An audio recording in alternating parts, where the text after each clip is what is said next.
តាមរយៈវីដេអូនេះបងប្អូននឹងនិយាយថាលែងមានតួអក្សរណាមួយដែលលំបាកសរសេរទៀតហើយ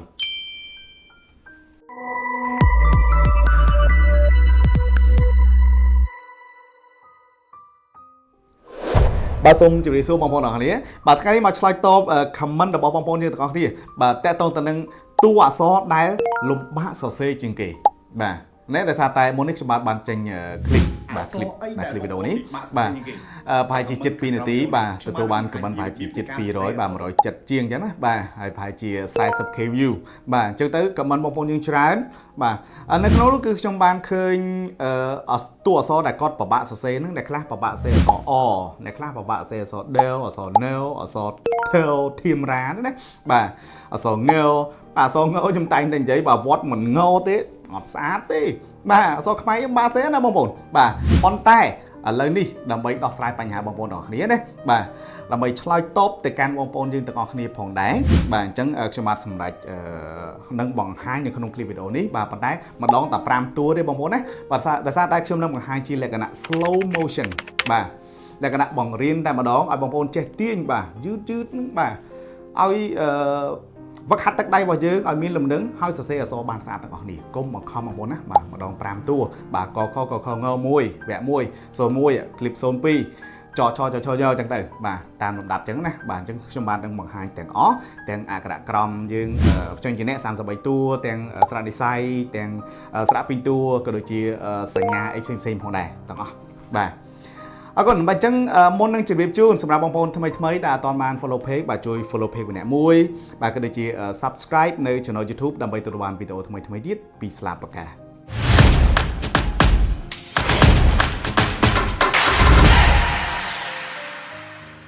គេតាអញ្ចឹងឥឡូវកុំឲ្យខាតពេលយូរបាទខ្ញុំបាទនឹងបង្ហាញនៅក្នុងវីដេអូនេះតែម្ដងតើតទៅនឹងរបៀបនៃការទាញតួអក្សរដែលបងប្អូនធ្លាប់តែពិបាកសរសេរឥឡូវនេះបាទដោះស្រាយបញ្ហាឲ្យតោះបាទរៀនសរសេរជាមួយនឹងស្លាបកាបាទសូមជម្រាបសួរបងប្អូនអរគ្នាបាទនេះគឺជាការបង្ហាញពីរបៀបនៃការ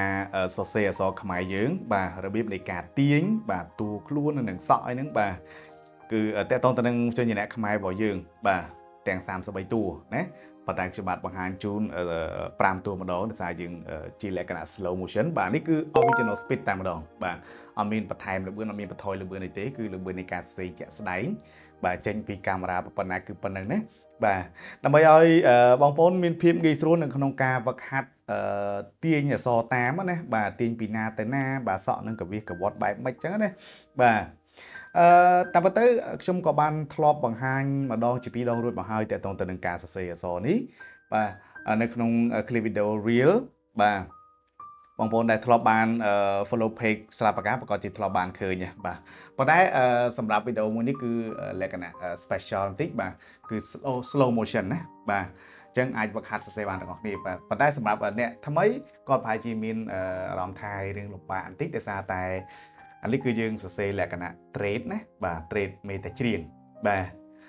ជាធម្មតាយើងមិនគួររំលងទេពីមូលដ្ឋានគ្រឹះនៃការសរសេរអក្សរផ្ចង់ណាបាទអាហ្នឹងក៏ខ្ញុំធ្លាប់បានបង្ហាញជូនផងដែរ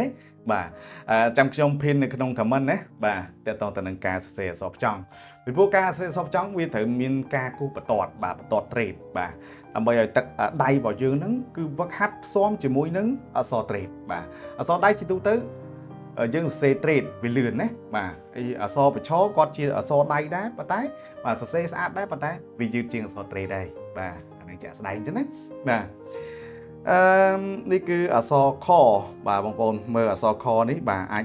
កន្លែងគួចខាងលើហ្នឹងគឺញញក្បាលបិចដោយដែលខ្ញុំបានបង្ហាញនេះតិចទៅបាទញញវាណាបាទញញឲ្យវាបាទ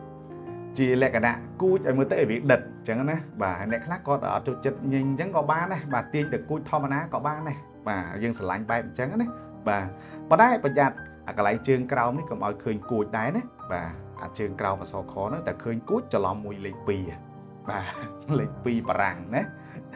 បាទអញ្ចឹងប្រយ័ត្នអាកន្លែងអក្សរខនេះចូលដល់អក្សរកតម្រងអក្សរកដោយសារតែវាដូចគ្នាទៅនឹងអក្សរកបាទប៉ុន្តែវាខុសគ្នាត្រង់មានខ្នាយបាទខ្នាយមន់ខ្នាយមន់អញ្ចឹងណា អញ្ចឹងបងប្អូនអាចសរសេរមាន2ជំរើសបាទជំរើសទី1គឺអាចសរសេរជាទម្រង់អក្សរកឲ្យហើយស្រេចណាដោយតែខ្ញុំបានបង្ហាញនេះបាទសរសេរអក្សរកឲ្យហើយចាំដាក់ខ្នាយវាក្រោយបាទអញ្ចឹងក៏បានណាបាទពីព្រោះអានេះយើងអាចរក្សាបានទម្រង់នេះទម្រង់ដែលយើងត្រេតទៅនឹងត្រេតឲ្យស្របគ្នាណាបាទអញ្ចឹងយើងទាញទូខ្លួនរបស់វាមកអក្សរកហ្នឹងបាទទាញអក្សរកឲ្យហើយចាំដាក់ខ្នាយតាមក្រោយបាទអញ្ចឹងគឺយើងច្បាស់ថាអក្សរហ្នឹងគឺវាស្របគ្នាបានល្អបាទប៉ុន្តែបើសិនជាបងប្អូនអត់ចូលចិត្តវិធីនេះទេក៏អាចមានវិធីមួយទៀតបាទវិធីមួយទៀតគឺយើងគូសខ្នាយមុនបាទដាក់ខ្នាយមុនក៏បានបាទដាក់ខ្នាយក្រោយក៏បានវាសំខាន់ទម្រង់ដែលសម្រេចគឺអក្សរកត្រូវតែមានខ្នាយរបស់វាប្រយ័ត្នបាត់ណាបាទតែបាត់ខ្នាយលែងកនេះជួរទី3នេះគឺខ្ញុំបង្ហាញពីការគូសខ្នាយមុនខ្នាយហើយចាំទាញទម្រង់អក្សរតាមក្រោយបាទហើយសក់ក្រោយគេបាទអញ្ចឹងណាអាហ្នឹងក៏បានបាទប៉ុន្តែសម្រាប់បទពិសោធន៍ខ្ញុំបើសិនជាទាញខ្នាយមុនមានអារម្មណ៍ថាបាទនៅពេលដែលយើងសរសេរអាទម្រង់ទូខ្លួនរបស់វានោះបាទមានអារម្មណ៍ថាដូចវាអត់ស្របអត់ស៊ីគ្នាជាមួយនឹងជួរអក្សរខាងលើទេបាទដោយសារតែយើងផ្អែកទៅលើអាខ្នាយដែលយើងគូសនោះអញ្ចឹងយើងទាញទម្រង់អក្សរទៅតាមខ្នាយនឹងដែរអញ្ចឹងណាអានេះខ្ញុំទេបើតែសម្រាប់បងប្អូនផ្សេងទៀតគាត់អាចទាញបានត្រេតបានល្អនៅរក្សាភាពស្របគ្នាហ្នឹងក៏បាទហ្នឹងគឺជាបាទបើន័យថាជាទេពកោសល្យរបស់គាត់ផ្សេងហ្នឹងទៅបាទប៉ុន្តែជាបទពិសោធន៍ខ្ញុំមានអារម្មណ៍ថាសរសេរទៅអត់សូវស្អាតអត់សូវស្របគ្នាជាមួយជួរលើទេបាទបើសិនជាទាញខ្នាយមុនណាបាទអូខេអញ្ចឹងចូលដល់អក្សរ curl អក្សរ curl បាទកន្លែងគួចខាងលើហ្នឹងបងប្អូនចង់ញិញក្បាលប៊ិចដូចខ្ញុំហ្នឹងក៏បានបាទមិនញិញក៏បានដែរក៏គួចធម្មតាមកបាទហើយយើងដឹងហើយបើថ្នាក់មូលដ្ឋានកម្រិតថ្នាក់មត្តេយ្យយើងដឹងពីលើចុះក្រោមពីគួចពីឆ្វេងទៅស្ដាំហ្នឹងណាបាទហ្នឹងខ្ញុំអត់បាន detail អាហ្នឹងទេបាទខ្ញុំចង់បង្ហាញពីភាពងាយស្រួលទៅកាន់បងប្អូនទាំងអស់គ្នាណាបាទ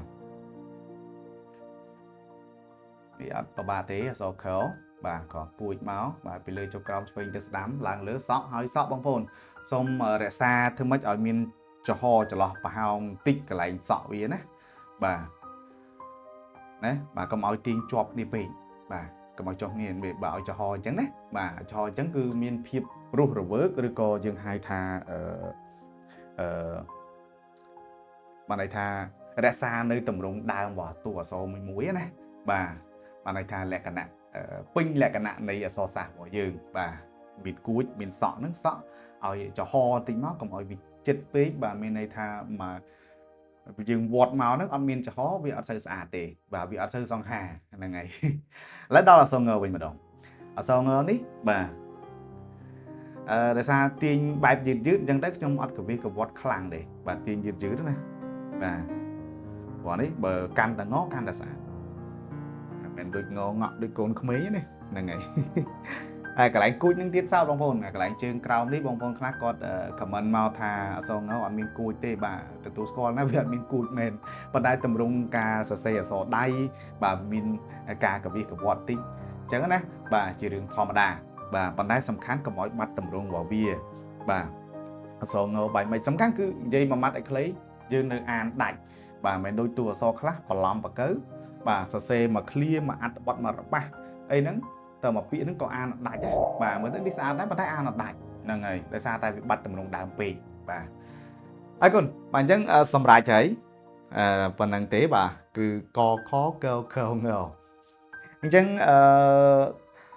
ស្នើឲ្យបងប្អូនបាទលើកទឹកចិត្តឲ្យបងប្អូនទាំងអស់គ្នាណាបាទវឹកហាត់ការសរសេរអក្សរដៃនេះក៏តតែយើងវឹកហាត់ជារៀងរាល់ថ្ងៃបាទមួយថ្ងៃមួយតួកាន់តែល្អណាបាទឥឡូវខ្ញុំបង្ហាញជាលក្ខណៈវីដេអូនេះបងប្អូនបាទឲ្យងាយម្ដង5តួអញ្ចឹងទៅបាទកុំឲ្យពិបាកតាមដានវីដេអូច្រើនពេកអញ្ចឹងណាបាទអរគុណបាទសង្ឃឹមថានឹងទទួលបានទឹកដៃនៃការសរសេរអក្សរដៃបានស្អាតទាំងអស់គ្នាបាទពី Pixlr បកាសម្រាប់ថ្ងៃនេះសូមអរគុណសូមគោរពលាហើយកុំភ្លេចបាទតាមដាននៅคลิปវីដេអូបន្តទៀតបាទคลิป01អានេះទៀត01បាទតទៅមុខទៀតคลิป02 03 04 05អញ្ចឹងទៅបាទអរគុណជម្រាបលា